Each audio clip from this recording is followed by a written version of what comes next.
It's an honor to be here at the Center for Migration Studies. And it's been fun to get to know some of you over the last couple days and learn more about the research going on here. And having colleagues I know from the US and from Norway who are spending time here.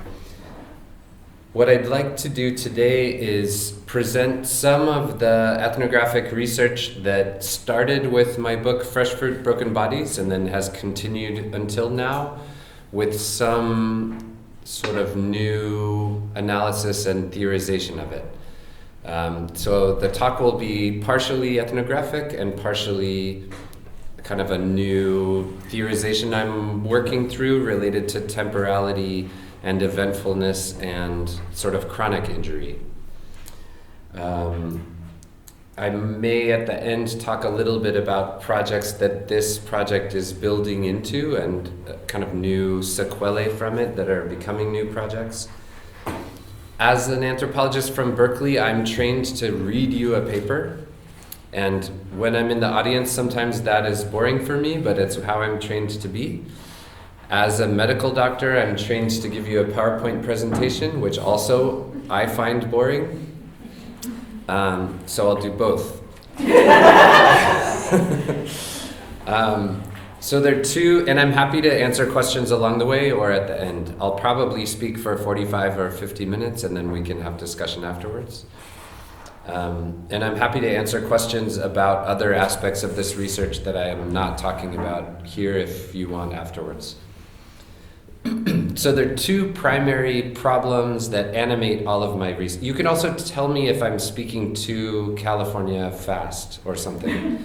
Maybe I'm using words that aren't in Brussels English. So let me know. There are two primary problems that animate all of my research in a way.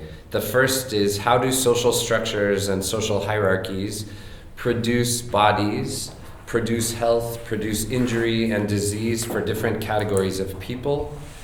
And specifically in this project, I'm looking at how our Indigenous Mexican migrants who work as farm workers in the United States, positioned by categories of race, class, multi-layered citizenship throughout their transnational circuits, and how does that positioning produce health, injury, sickness, suffering?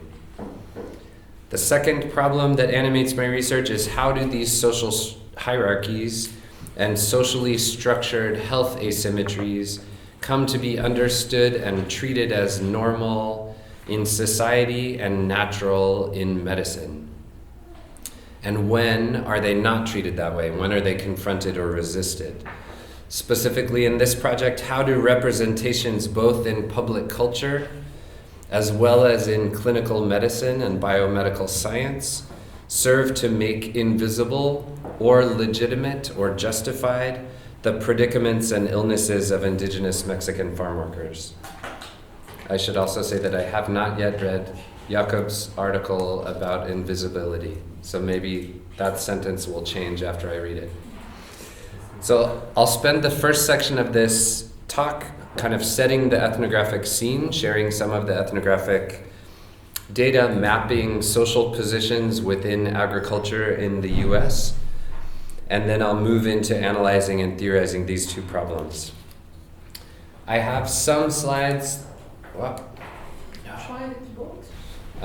Actually just came out in Italian last week, and it comes out in French later this year. And there's a second version in English that'll come out that I'll try to send the center as soon as it's out. With some updated research that's partially updated through a project that Elizabeth Dunn and I and Shay Friedland have been working on in the US since COVID. Some of the slides are blank. And my dad came to one of my talks and got really worried that things were broken. And it's because I'm talking through something that I sort of want you to focus on the numbers or the words or in a specific way. So the National Agricultural Worker Survey in the United States indicates that 81% of farm employees are immigrants, 95% of whom were born in Mexico, and over half of whom are undocumented. It's estimated that there are 1 million indigenous people from the Mexican state of Oaxaca in the United States, primarily Mixtec, Zapotec, and Triqui people who speak Mixtec, Zapotec, and Triqui languages. Transnational migration is particularly compelling right now, although honestly it feels like I could say that sentence for the last 15 years. But during the Ukrainian crisis and war, you all are very aware of what's going on with migration. In the US, with Trump announcing that he'll run for president again, in the US we're very aware of migration and borders and even the public health law that has been used to break international law in the US by keeping asylum seekers out of the country, Title 41. Has been continued even after Biden keeps trying to stop it. In terms of health, Mexican migrant farm workers have very poor health outcomes. To be specific, the category of all agricultural workers has a death rate directly from their work 5 times higher than the average of all workers in the United States. The category of migrant agricultural workers have, in addition to that, has increased rates of many conditions including HIV, tuberculosis, heat stroke, malnutrition, insomnia, anxiety, sterility, liver and kidney disease. But despite such poor health status, migrant farm workers in the US have very poor access to health care. Only 5% have health insurance. And although there's a federally funded migrant health program that funds clinics that are bilingual in Spanish in different parts of the country, that program estimates that it's only able to serve 13% of all the population. And despite the occupational injury rate, farm workers are excluded from workers' compensation benefits, including health care, in most of the United States. It's a state-by-state decision. And finally, we know from survey research that Indigenous Mexican migrants have even lower health insurance rates than Mexican migrants overall. So this transnational project involved kind of a follow the people multi-sited fieldwork where I accompanied indigenous Triqui migrant farm workers from southern Mexico.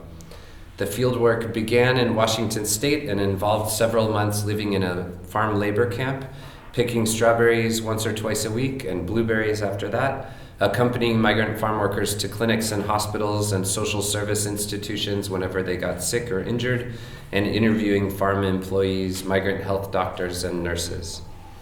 I then accompanied several Triqui extended families as they migrated and spent several months in Central California, living first homeless out of their cars, using a city park bathroom. I talked about this a little bit earlier this morning. And then we moved into a 3-bedroom slum apartment with 19 people, where 1 or 2 families had each of the 3 bedrooms, 2 families had the living room, and I, as the gay physician anthropologist, had the closet. Which was perfect because I was the only one who could close a door and write field notes and kind of not be woken up in the middle of the night.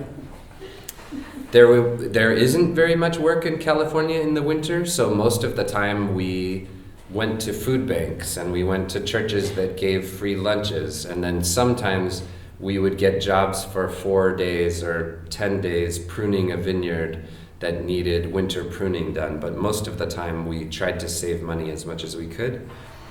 Next, I spent 4 months in the Triqui home village that in the book is called San Miguel, in the mountains of Oaxaca, Mexico, in a partially constructed house that was being built with money sent by family members in the United States. I accompanied people whenever they got sick and went to the clinic or the hospital, and also participated in daily activities like taking the oxen or the goats to the fields to eat or to drink water. In April of that year, I accompanied 10 of the Triqui young men as we rode a bus to the border, crossed the border, were caught by the Border Patrol and put in Border Patrol jail, after which my companions were deported back to Mexico and I was given a fine. And then we met up a couple weeks later after almost all of them were able to recross again, and spent another season in California and another season in Washington State. Since then, I've continued doing fieldwork with them, most recently in a project with Elizabeth Dunn focused on their experience of being called essential workers during COVID, but not being given any additional protections of any kind, no masks, no way to isolate themselves, etc. And so the rest of the talk will take place mostly in Washington State, halfway between Seattle, Washington, and Vancouver, British Columbia in Canada, on one particular farm. The Tanaka Farm is the largest farm in the Skagit Valley, this part of Washington State, employing 500 people in the peak of the picking season, which is June through October. The farm advertises itself as, quote, a family business spanning 4 generations with over 85 years experience in the small fruit industry. On a practical level, all the employees on the farm grow, harvest, process, and sell berries, supporting the explicit goals of this company. On another level, the structure of farm work adheres a subtle but complex hierarchy. The structure of labor is both determined by the asymmetries in society at large, specifically those organized around race and racialization, citizenship, gender and class, and it reinforces those larger inequities. The structure of farm labor includes several hundred workers occupying many positions from owner to receptionist, field manager to tractor driver, berry checker to berry picker, and anxieties, privileges, and health differ from the top to the bottom of this labor organization. So I'll kind of run quickly through this labor organization, starting with the executives and moving through to the berry pickers. The 3rd generation of Japanese American Tanaka brothers make up the majority of the executives on the farm. The others are Anglo-American white professionals that are recruited from other businesses. The executives work seated behind desks in private offices and live in their own houses, some of which have beautiful views of this picturesque valley. They work long hours, usually starting before the sun comes up, but they often take time off during the middle of the day to go to the gym or meet their family members or friends for lunch. And they worry a lot and discuss the future of the farm in the midst of other farms in the area going bankrupt or being bought up by larger and larger corporations, including from California and the Midwest. The crop managers have private offices in a small field house that's several kilometers into the fields, though they spend significant time walking through the fields and overseeing what's going on. They work similar hours to the executives and have somewhat less choice in when they take breaks, roughly dependent on when their bosses are around. They're all white Americans and live in private houses in one of the nearby towns. The administrative assistants work seated at desks in common spaces and live in relatively simple family houses near the farm. They're almost entirely white, with a few U.S. citizen Latinas who come up each summer from Texas. The teenage checkers, local white high school students, weigh the berries and spend much of their time waiting. Both the administrative assistants and the teenage checkers worry primarily about the moods and reactions of their supervisors. The other workers live in one of the labor camps. The first holds 50 people and is located 100 feet from the road. Each shack here has heating and insulation, and the field supervisors who walk outside observing and directing the pickers live here. Some treat their workers with respect and others use outright racist epithets. They're bilingual in Spanish and English, almost entirely Latinx U.S. citizens from Texas, along with one Mixtec indigenous man from the Mexican state of Oaxaca who was promoted during his years working on the farm. The other camp, located several kilometers away from the farm headquarters, holds 250 people. The shacks here have no heating and no insulation, and this is where the majority of the farm's laborers, who are the strawberry pickers, and who are paid per pound live. They're made up almost entirely of undocumented, Triqui indigenous Mexicans. Marcelina, a 28-year-old Triqui picker, explained, "It's very difficult for a person here. I came to make money. Like I thought here on the other side of the border there's money, but no. Sometimes the checkers steal pounds. Sometimes rotten berries make it into the bucket. Eat that one, they say, throwing it into your face. They don't work well. This is not good. There in Oaxaca, we don't have work. There are no jobs there. Only the men work sometimes. But since there are many children in my family, the men don't make money for me and my son. That's why I had to come here to make money. But no. In many ways, ethnicity, education, citizenship, I didn't take the appropriate position in the labor hierarchy. For the purposes of my fieldwork, I positioned myself in the housing and occupations of the tricky undocumented immigrants. I picked twice a week and gained bodily data, including knee, back, and hip pain. I often felt sick to my stomach the night before picking due to the stress about having to pick a minimum weight during the day. But because of my social and cultural capital, the farm executives treated me as someone out of place, giving me special permission to keep my job and my labor camp shack, even though actually I was never able to pick the minimum weight. Crop managers and supervisors treated me as a sort of jester, like respected entertainment, and they often joked with me while they walked through the field, using rhetorical questions like, "Are you still glad you chose to pick?" All the while they picked into my bucket to keep me from falling too far behind. On the other hand, as I mentioned earlier, the other pickers interacted with me with a mixture of respect and suspicion. Many wondered why there was a gabacho chacan, which is a white, bald-headed American, picking berries. Several argued with each other that I was a spy for the police or the Border Patrol or the CIA, and others argued back that I must be a drug smuggler who's hiding out from the police or the Border Patrol or the CIA. During dinner one evening in his labor camp shack, Samuel, who's the man standing up with the hat on in this picture, who's also the father in the film we watched, told me about the problems that lack of resources created in his hometown and said that they need a strong mayor.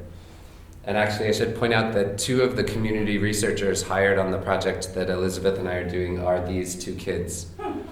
And the 4-year-old sitting in my lap is one of the directors of the film. So,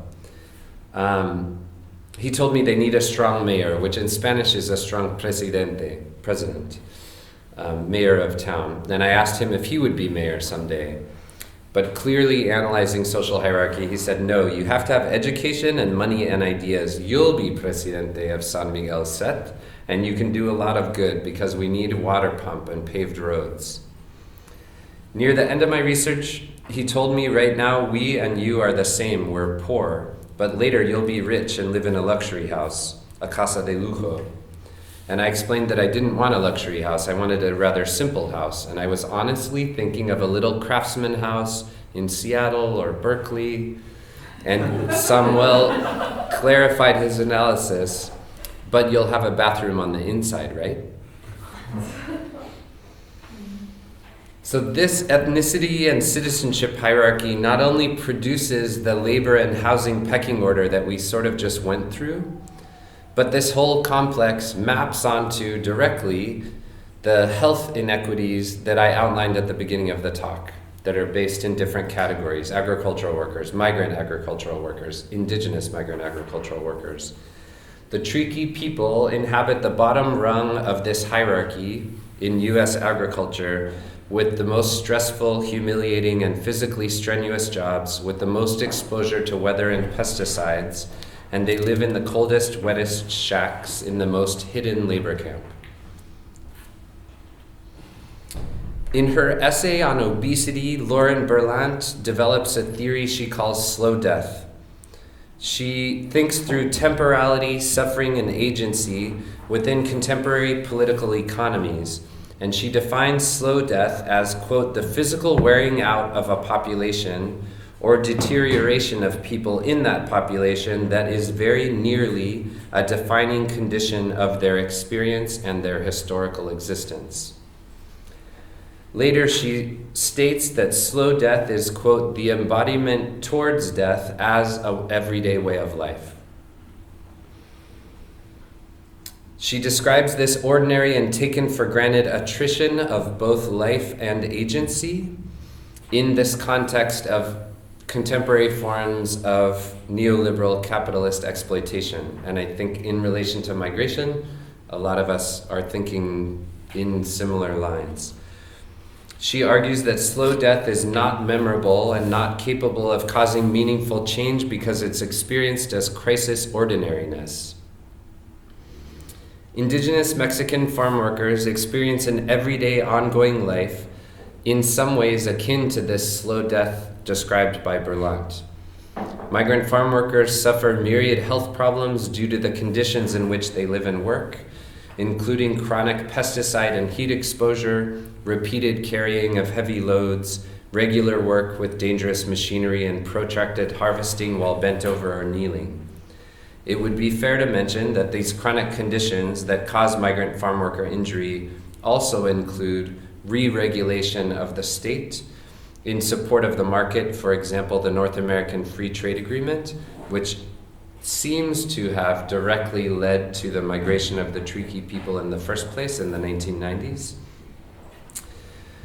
which disallows or prohibits poor countries from protecting their citizens with tariffs, while allowing relatively wealthy countries to protect their products with inverse tariffs we call subsidies, as well as things like structural racism, which effectively bar certain categories of people from specific jobs and funnel undocumented Mexican immigrants into some of the most dangerous and unhealthy positions in society.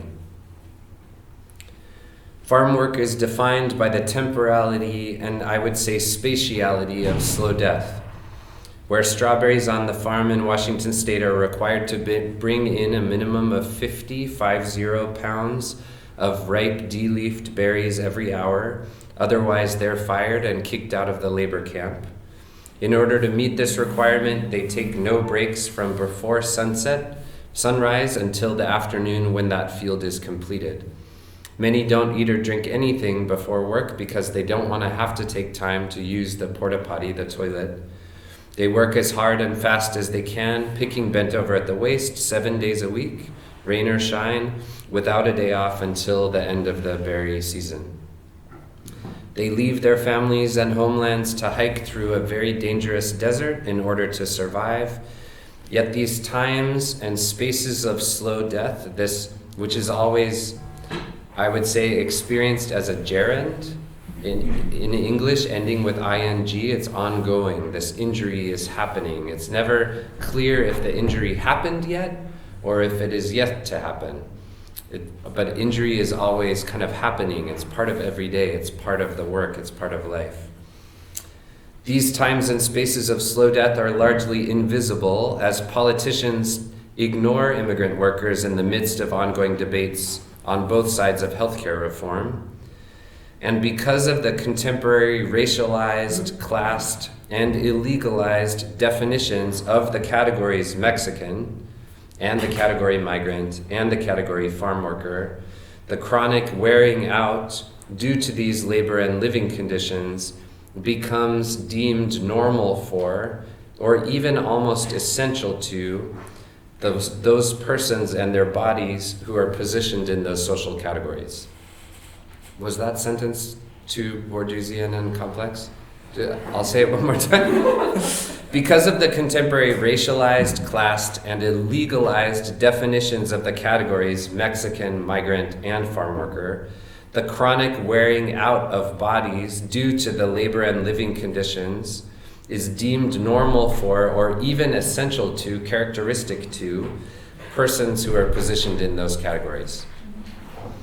For Mexican migrant farm workers, death is happening. It's meted out over time and space. After my first week on the farm, one young female picker told me that she could no longer feel anything in her body at all. Another said that her knees, back, and hips are, quote, always hurting. One of the young men I saw playing basketball before the harvest started told me that he and his friends could no longer play because their bodies hurt too much. Abelino, a Triqui father of 4, who lived near me in the labor camp, explained, "You pick with both hands at once, bent over, kneeling like this," and he demonstrated bent all the way over. Your back hurts, you get knee pains, and you get pain here, and he pointed to his hip. When it rains, you get pretty mad, but you have to keep picking because they don't give any breaks. They don't give lunch breaks. You have to work every day like that to make anything. You suffer a lot in work," unquote. During my field research, several of my friends and family came and visited me in Washington State and California and Oaxaca, and most of my friends and family blamed the farm executives as individuals for the living and working conditions of the berry pickers. They understood that it was the growers' fault that the pickers live in such poor conditions and that the growers could easily rectify that situation. So here's an aerial view of Skagit County leading up to the decade that I started my field research, around 2004 or something like that. You can see two things that we know are happening in the US and somewhat in the world. First, they're expanding urban boundaries and more pressure for kind of industrialization of agriculture in smaller and smaller places. And second, you can see hints that smaller family farms are going out of business and being bought up by larger and larger, and therefore by definition, corporate farms. The hierarchy on the farm is not entirely conscious or willed on the part of the farm owners as individuals. Rather, the inequities are driven by structural inequities, structural violence, as well as the anxieties it produces. The stark market competition and precarious future of the farm squeezes growers such that they worry primarily about the potential bankruptcy of the farm, as well as their family's own ongoing quality of life. The structural nature of the labor hierarchy comes into even further relief when the hopes and values of the growers are considered. The Tanaka farm executives are ethical people who have this vision of a good society that includes family farming. They want and explain to me and others their desire both to treat their workers well and to leave a legacy for their children. Several of them asked my opinions on how the farm labor camps could be improved for the workers. And perhaps instead of blaming the growers as individuals, it becomes more appropriate to understand them as human beings who are both trying to live ethical lives, yet trying to live comfortable lives in the midst of this very unequal social, political, and economic system. Not to give them a complete out for their own responsibility, but to kind of zoom out a little bit. So we've considered this ethnicity citizenship hierarchy and the ways in which it produces ongoing injury in agriculture. So next I'd like to move on and consider a little bit migrant health and the practice of migrant health care. First, I'll talk a little bit about migrant clinics in general in the US for context, before I move on to talk about the illness and healthcare narratives of two tricky migrant laborers. Medical professionals in the field of migrant health work under difficult circumstances with unreliable sources of funding.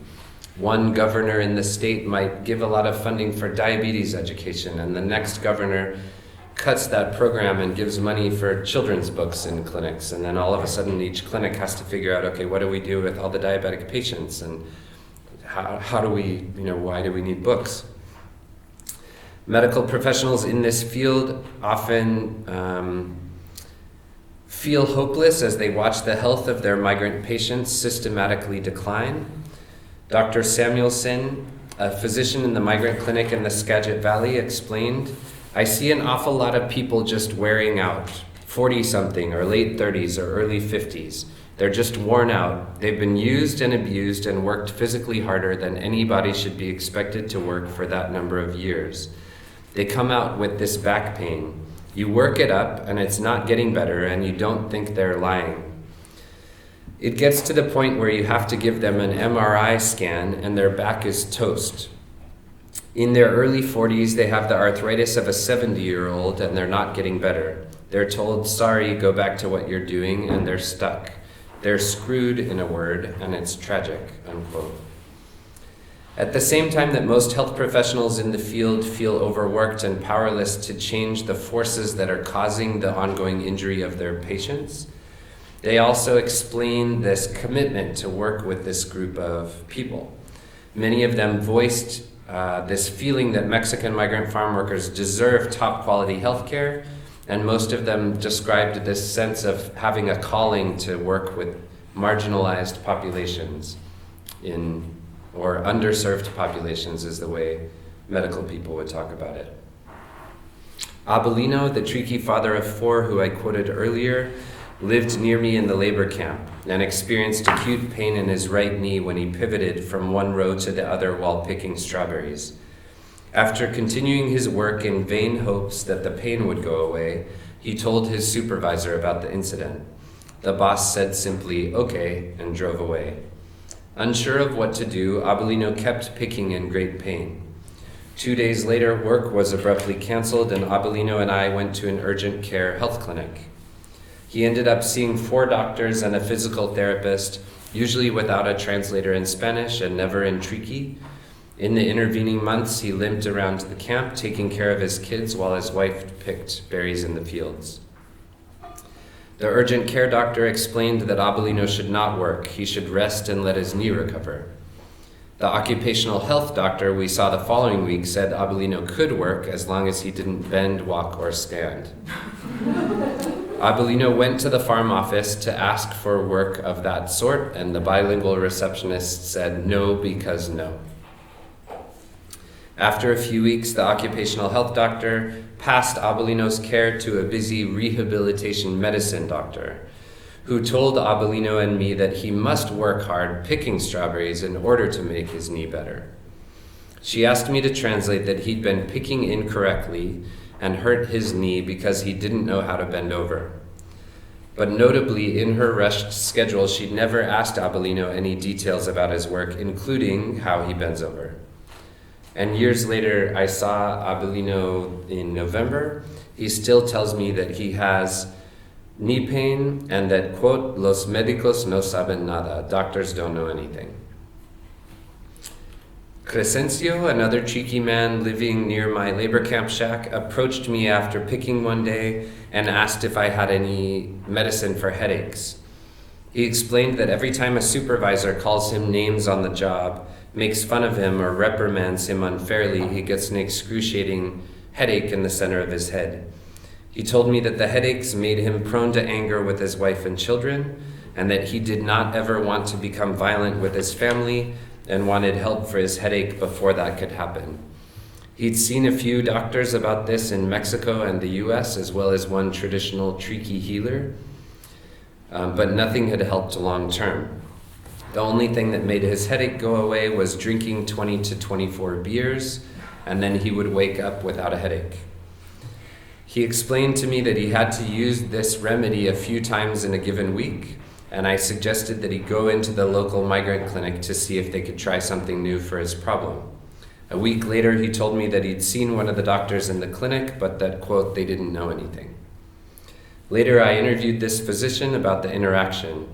She was trained in one of the top medical schools in the US and chose to work in this clinic because she wanted to ameliorate the suffering of marginalized populations. She was smart, idealistic, and hardworking in the midst of a busy, understaffed, and underfunded clinic. And after looking at his medical chart and her notes, she explained, well, yes, he thinks that he's the victim and thinks that the alcohol or the headache makes him beat his wife. But really, he's the perpetrator and everyone else is the victim. Until he owns his problem, he can't really change. Nothing really works. None of these headache medicines or anything. But put people in jail because then they see a show of force. That's the only thing that works, because then they have to own the problem as theirs and they start to change. He came to see me once and I told him to come back 2 weeks later after not drinking. But he didn't come back 2 weeks later. Instead, he came back a month later. It looks like he told the doc he saw that time something about when people at work tell him what to do, it makes him mad and he gets a headache. He needs to learn how to deal with authority. We referred him to therapy. Do you know if he's going to therapy? Unquote. Despite this physician's idealism and good intentions, her busy, difficult job and her education didn't allow her to see the social context of the injury and suffering of her patients. In The Birth of the Clinic, Michel Foucault describes a theory of the clinical gaze. He explains that there was a change in clinical medicine around the time of the advent of cadaveric dissection, or anatomy lab. Whereas physicians used to focus on the words of the patient, the symptoms as expressed by the patient, they instead began to focus on the diseased organs, treating the patient more as a series of objects that make up a body.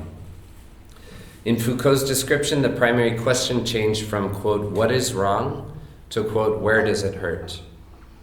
And right now in the US, other people, Mary Jo Delvecchio Good has argued that actually the primary question in a way has been reoriented to the computer system through what she calls a biotechnical embrace, where the primary question in a way is not even to the patient anymore. But this change from what is wrong to where does it hurt in many ways was necessary for the birth of positivist science and contemporary forms of scientific knowledge. As would be expected within this paradigm, the rehabilitation doctor and the migrant health doctor described earlier saw the tricky migrant bodies in their offices, yet were unable to engage the human and social context that led to their injury or sickness. Thus, in a way, it was unavoidable that they would utilize a narrow lens that decontextualizes sickness, transporting it from the realm of politics and inequality and power to the realm of the individual body. Yet since the time of Foucault, the paradigm of biopsychosocial health has been taken up both in the US and in much of the world. Beyond the acontextual gaze theorized by Foucault, health professionals today are taught to see behavioral factors in health, such as exercise, diet, substance use. And this behavioral health education has been added as part of a laudable, helpful move to broaden health education. However, without being trained to consider the social structures that shape the injury of their patients, health professionals are equipped to see only biological and behavioral determinants of sickness. Thus, well-meaning clinicians are limited, in a sense, to blaming the sickness on the patient's body or genetics, or their choices and behavior. For example, the assumed incorrect bending while picking, or the supposed trouble with authority, without appreciating the hierarchies that position their patients in particular riskscapes in the first place. Ironically, the progressive move to include behavioral health in medical education without the inclusion of social analysis may be exactly that which leads clinicians to individualize or privatize risk and responsibility, inadvertently blaming the recipients of socially structured injury. So how has this order of inequalities become unchallenged and unquestioned? How has it come to be understood as natural and normal? For me, Pierre Bourdieu's theory of symbolic violence has been quite helpful as he explains naturalization, including internalization of social asymmetries. He explains that we perceive the social world through historically accreted schemata of perception that are issued forth from that very social world. These cognitive schema, then, reflect the social world to which we've become accustomed. Thus, we misrecognize, or in his language, actually recognize, the social order as natural because that which we're perceiving matches the lenses or the schema through which we are perceiving it. The inequalities comprising the social world are thus, in a way, both made invisible and taken for granted and normal for all involved. When I asked a mestiza Mexican social worker why Triqui people have only berry-picking jobs, she explained, "A los oaxaqueños les gusta trabajar agachado." Oaxacans like to work bent over. Whereas she told me mestizo Mexicans, who are called simply Mexicanos, get too many pains if they work in the field. Later, I asked the farm's apple crop manager why I hadn't seen Triqui people harvesting apples, which is the field job that gets the highest pay. And he explained, Oaxacans are too short, they're too slow, they have to use ladders a lot more than some of the other guys, and besides, they don't like ladders anyway. He continued that Oaxacans are perfect for picking berries, quote, because they're lower to the ground, unquote. These perceptions of bodily difference along ethnic lines serve as the lenses through which symbolic violence is enacted. In this way, each category of body is understood to deserve or belong in its relative social position. Because of what's perceived to be their natural characteristics, Indigenous Mexican bodies are understood to belong picking berries as opposed to other jobs.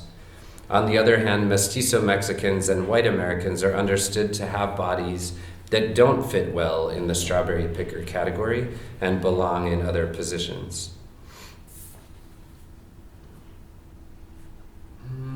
Okay. Time? We okay? Okay. I could skip one section, or I could... Okay. So, at the same time that for Pierre Bourdieu, symbolic violence involves the normalization of the social and health positions of other groups, he also writes about this theory including a subtle sense of internalization. One doesn't just perceive others, but also oneself as belonging in kind of preordained social locations. During my second day picking strawberries, a tractor with long metal extensions spraying something in the air drove through the field while we picked. I asked a supervisor what it was. Do you really want to know? You sure you want the truth? And I answered yes. Dangerous insecticides, he said, shaking his head at me. The supervisor went on to explain that the white patches on the strawberry leaves are largely due to pesticide residue. I later noticed these danger signs posted in English on several large canisters surrounding the hand washing and porta potty station that the farm workers are meant to use during the day.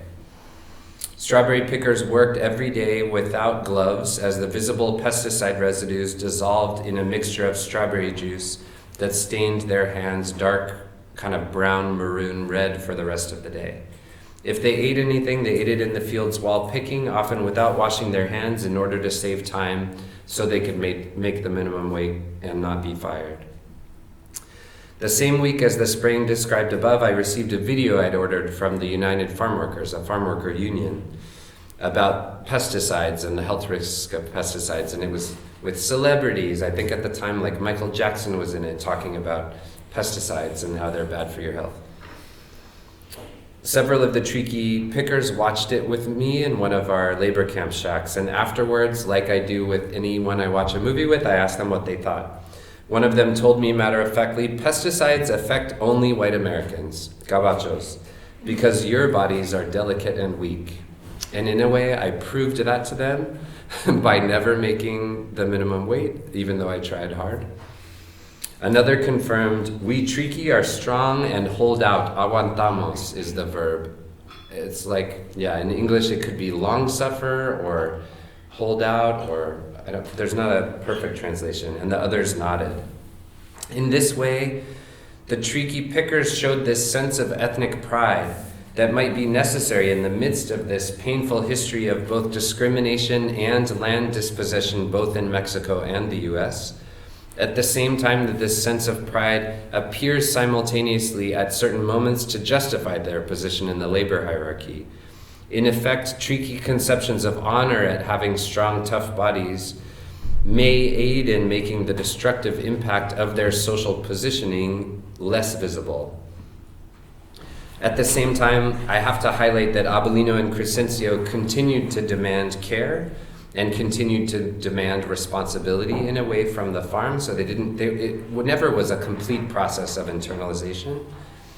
And as I write about in the epilogue to the new version of the book, some of them, including Abelina, who's on the front cover of the book, got involved in making a new farm worker union that pushed against some of these things. So it's this mix of resistance and internalization.